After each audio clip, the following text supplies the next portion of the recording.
Welcome to Quick Bite, your fast and friendly Florida insurance update. Hello.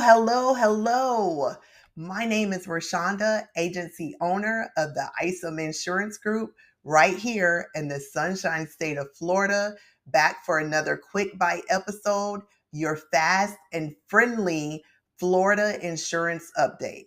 Today is Thursday, September the 4th, 2025, and we're diving into a side of disasters you probably don't hear much about: how hurricanes, wildfires, and floods don't just damage homes and cars, they also put life-saving medicines and medical supplies at risk.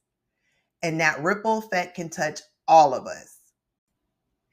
Most of us picture storm damage as blue tarps on roof or flooded streets. But here's the twist: disasters can choke off the supply of something just as vital as food and water, and that's medicines and equipment hospitals depend on. And when that chain breaks, it's not just local. Shortages ripple across the country. Naturally, I'm not the only one talking about this. In this recently published Bloomberg article, which is on the screen, it's titled "How Hurricanes, Fires, and Floods Put Drugs and Medical Supplies at Risk." It highlights just how fragile our drug and medical supply system really is. Now let's break it down.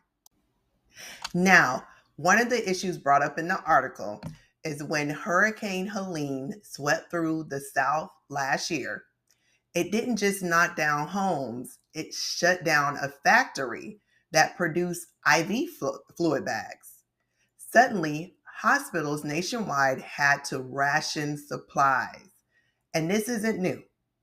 Nearly 2/3 of U.S. drug plants have faced disaster risk in the past 5 years. Remember Hurricane Maria in 2017? Puerto Rico made about 10% of American drugs when factories shut down. Even basic saline solution became scarce nationwide. This goes way beyond supply chain headaches. When hospitals can't get medicines, surgeries get delayed, emergencies get harder to treat, and here's the kicker: a hurricane in Florida can empty pharmacy shelves in Chicago. A wildfire in California can delay shipments in Texas. Florida plays a big role here. We have some of the highest concentrations of pharmaceutical facilities sitting in disaster-prone areas. And shortages don't just hurt patients, they drive up prices.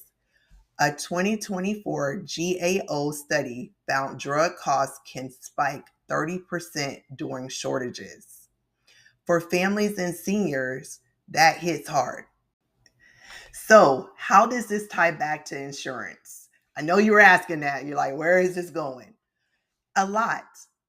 For pharmaceutical business interruption insurance can cover not just damaged property, but lost income, relocating production, and speedy recovery. For hospitals and clinics, disaster coverage can keep the doors open, staff paid, and patients protected. And for families, it connects to health insurance and prescription coverage. When drug prices spike, a strong plan helps absorb the shock. So, I'm always the myth buster. So, let's bust two myths. Myth number one: supply chain problems only hurt companies. Wrong. They roll down to patients, even children needing asthma meds. Myth number two: the government stockpile will fix it. Not really. Stockpiles are limited. During Maria, shortages lasted nearly 6 months. So let's look at some lessons we can take from past disasters. After Hurricane Maria, some hospitals in New York had to cancel elective surgeries because IV fluids were so scarce. That shows how a storm thousands of miles away can affect care everywhere. During wildfires in California, shipments of inhalers and oxygen supplies were delayed, leaving families scrambling for alternatives.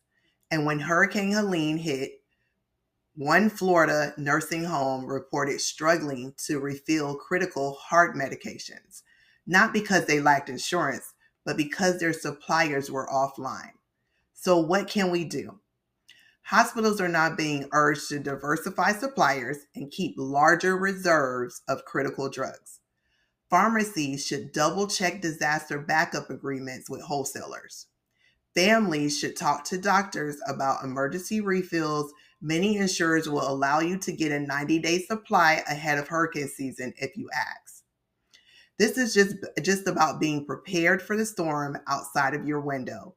It's about building resilience in our healthcare system so people aren't left vulnerable when the supply chain breaks. So, what does this mean for us here in Florida? Hurricanes don't just wreck property, they disrupt healthcare.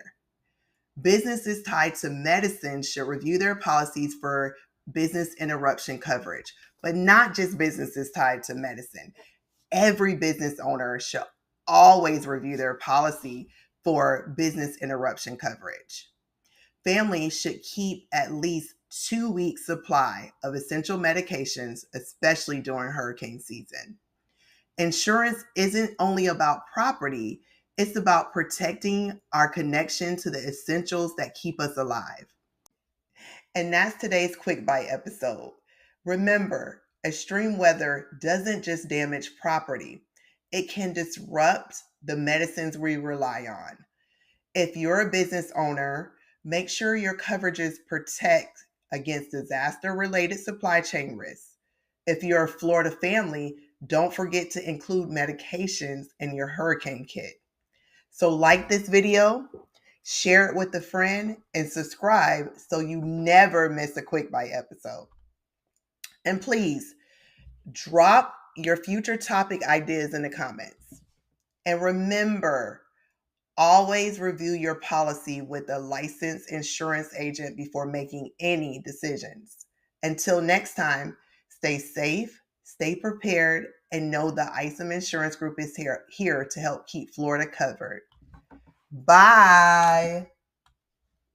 Thank you for watching. Visit us at isominsurancegroup.com.